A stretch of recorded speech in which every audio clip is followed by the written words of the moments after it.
सभी बहन भाइयों को मेरा नमस्कार। देखो बहन भाइयों, बेटा बेटियों, हम आज आप सबसे आज के ज़माने के बारे में कुछ विचार विमर्श करना चाहते हैं और मेरे विचार विमर्श सुनियो आप ध्यान से। देखो, अब पहली बात तो इतना वाइड है ये बातचीत करने का स्पेस हमारा, कहाँ से शुरू करें कहाँ ख़त्म करें, बहुत ज़्यादा है। लेकिन है ना, हम थोड़ा थोड़ा आपको प्रैक्टिकली जो विचार विमर्श हैं वो आज के ज़माने के हिसाब से आपसे बातें कर रहे हैं। देखो बेटा बेटियों, आज के ज़माने में हीरो बनते ना, जो ये फिल्मा में हीरो का रोल करते हैं, उनमें बच्चे, आज के बच्चे उन हीरो हीरोइन को कितना पसंद करते हैं, उनके फ़ैन बन जाते हैं, उनके बारे में क्या क्या लिखते हैं, सारा दिन उनके नाम के भजन सुनते हैं, ये करते वो करते हैं, बहुत कुछ करते हैं ना। और वो हीरो उस रोल को करने के लिए कितनी मेहनत करते हैं, बहुत ज़्यादा प्रैक्टिस करते हैं, जब जाके वो हीरो हीरोइन बन पाते हैं। तो है तो वो भी बहुत मुश्किल काम, इतना मुश्किल काम करते हुए भी फिर भी वो नकली हीरो रह जाते हैं। नकली है रोल तो सारा, असल में तो कुछ भी नहीं है। लेकिन असल में असली हीरो कौन होता है? असली हीरो वो होता है बेटा जो अपने जीवन के रंगमंच पे, जीवन एक रंगमंच की तरह है, उस पे बढ़िया रोल करे शुरू से लेके आखिर तक। अगर शुरू में अच्छा नहीं हो पाया अज्ञानता के कारण, तो बोलते हैं ना, जागे तभी सवेरा, तो अब कर लो, अभी कोई देर नहीं हुई है। तो जो असली जीवन के हीरो है ना, जो असली जीवन में, जीवन के रंगमंच पर अच्छे लोग होते हैं, महान पुरुष होते हैं, सच्चे दिल के होते हैं, सब अच्छे काम करते हैं, तो असली हीरो तो वो होते हैं। और आज हम लोगों से गलती क्या हो रही है, असली हीरो का तो कोई साथ भी नहीं देता समाज में। कोई भी असली हीरो हैं बहुत कम हैं, वो भी बेचारे ना छुप छुप के जीते हैं। क्यों? बुराई इतनी बढ़ गई है।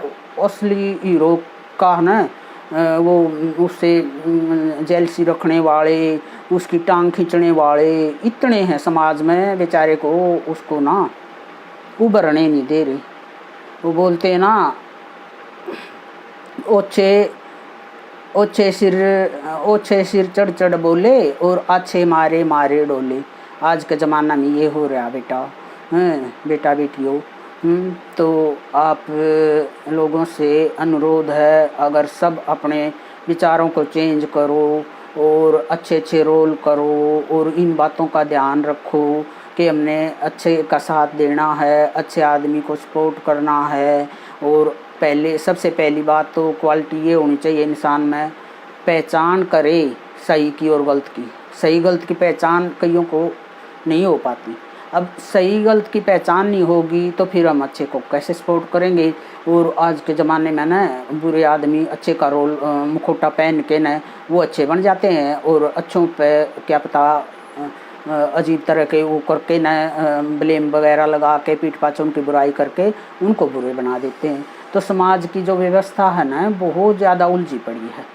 तो आज की जो नई पीढ़ी है ना, वो थोड़ी सी संभल जाए तो हमारे समाज में बहुत ज़्यादा सुधार हो सकता है। तो कोई यूँ तो है नहीं आप स्पेशल ये करोगे, वो तो जो भी आपके आसपास हैं इंसान हैं, जो सच्चाई है जहाँ, उनका साथ दो, अच्छों का साथ दो, और अपनी तरफ से अच्छे कर्म करो, अपने रिश्तेदारों के साथ, अपने परिवार के साथ अच्छा रोल करो, उनके साथ भी अच्छी तरह निभानी चाहिए। ये सब है ना किस्मत से मिलता है। ये पिछले जन्मों के जो कर्म होते हैं ना, माँ बाप भाई बहन, सब उन कर्मों के कारण ही मिलता है, वरना नहीं मिलता। किसी को अच्छे मिल रहे हैं तो उनके अच्छे वो है ना अच्छे कर्म करके आ रहे हैं, किसी को बुरे मिल रहे हैं तो उनको बुरे कर्म करके आ रहे हैं। तो ये सब पिछले जन्मों का खेल होता है। हम ना समझ नहीं पाते, हम माया में नहीं इतने उलझे पड़े हैं कि इन बातों पर हम ध्यान भी नहीं देते, और ऐसे ही अपने गलत मार्ग भी चुन लेते हैं। कई बार सारी ज़िंदगी ऐसे गलत मार्ग पर खो देते हैं।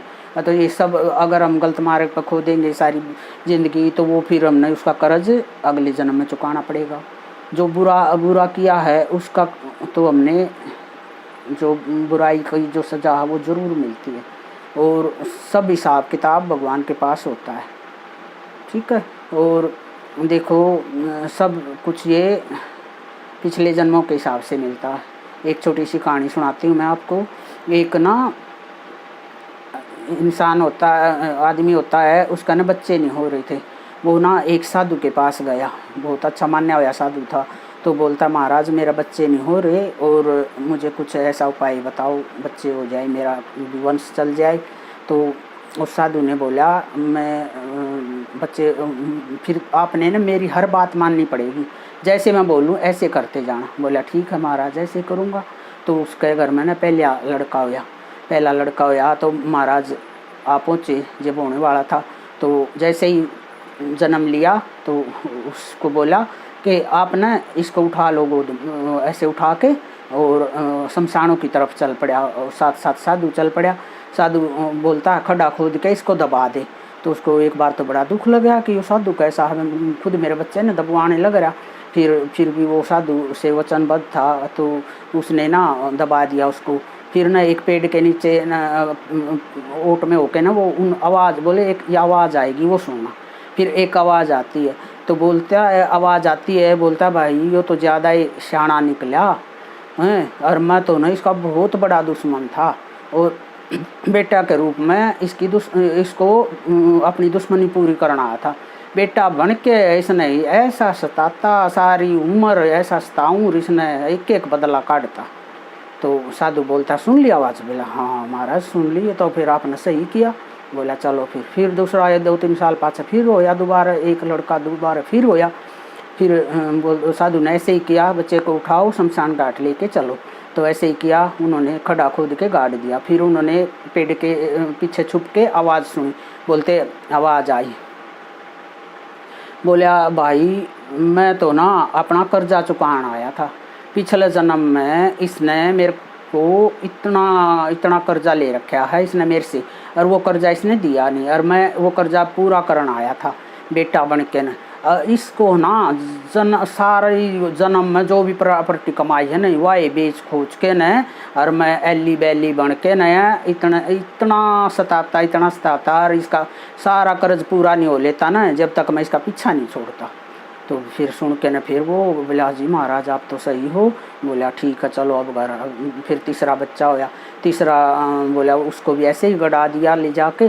फिर वो तीसरे के टाइम ना आवाज़ आती है, तो बोलता भाई इसने तो मेरे को ऊँए गड़ाया, पता है मैं तो ना न्यूट्रल था ना, तो इसको ज़्यादा सुख देता ना दुख देता है, बस अपना ना मन लेना था ना देना था, बस न्यू था भाई इसका जन्म लेना है जो मेरा बना था। बोला देख लिया इसका क्या फ़ायदा, ना ये सुख देगा ना ये दुख देगा, तो इसको भी छोड़ो। फिर उसका ना चौथा लड़का फिर होता है। फिर चौथा लड़का को भी ऐसे ही शमशानों में लेके गड़ा देते हैं, खड़े में रख देते हैं। फिर बोलते ही आवाज़ सुनी पेड़ के पीछे खड़े होके। फिर ना आवाज़ आती है भाई बहुत गलत कराया है इसने, तो मेरे को ऐसे खड्डे में रख के बहुत दबा के बहुत गलत किया है। मैं तो ना इसका ना कर्जवान था, मैंने तो इसका बहुत कर्जा ले रखा है, और मैं तो पुत्र के रूप में वो कर्जा चुकाने आया था हैं, और सारी उम्र इसने इतना सुख देता जब तक वो मेरा कर्ज पूरा नहीं होता ना, इनकी सेवा करता, सारे इनके बढ़िया बढ़िया काम करता। कति बेटे का जो सुख होगा ना वो खूब सुख दे के ना, और इसका कर्जा चुकाना चाहूँ था। तो साधु महाराज बोलते हैं इसको उठा लो और इसका पालन पोषण करो, ये है तुम्हारे हिसाब का बेटा, सही बेटा ये है। तो अब बेटा देख लो ये सब ना कर्मों का लेख होता है, कर्म जैसे करेगा ना इंसान, ये रिश्ते नाते ऐसे बने हुए हैं। कोई बुरा दुश्मन के रूप में बेटा बेटी आ जाता है, कोई मित्र के रूप में आता है, तो ये ऐसे संसार का सारा भगवान का ऊपर वाले का खेल है। इसके खेल को समझना मेरे बस की बात नहीं है। इसलिए आप ना अच्छे अच्छे काम करो, समाज में भी अच्छे काम करो, किसी का भला करो, किसी को हेल्प करो, सच्चे मन से करो, रिस्पेक्ट करो सबका, तो बेटा समाज में थोड़ा सा सुधार आ जाए। और आप सब बच्चों की बारी है अब। हम तो अब हमारी तो अब लास्ट स्टेज है, क्यों हमारे पास थोड़ा बहुत जो भी बातें हैं वो सुन लिया करो, उनसे आपको बहुत हेल्प मिलेगी। जो बड़ों की बातें सुनते हैं ना वो इंसान कभी धोखा नहीं खाते। जो बड़ों की बातों को ऐसे बोल देते हैं ना, ये ऐसे ही मारता है इसको, और काम क्या है, खाली पड़ा है, ये पड़ा है, तो ऐसे करने वाले इंसान वो कभी भी ना वो सही रास्ते पर नहीं जा सकते। क्यों? उनके विचार ही ऐसे होते हैं। तो आज तो इतना ही काफ़ी है, और फिर आगे आगे हम बात करते रहेंगे।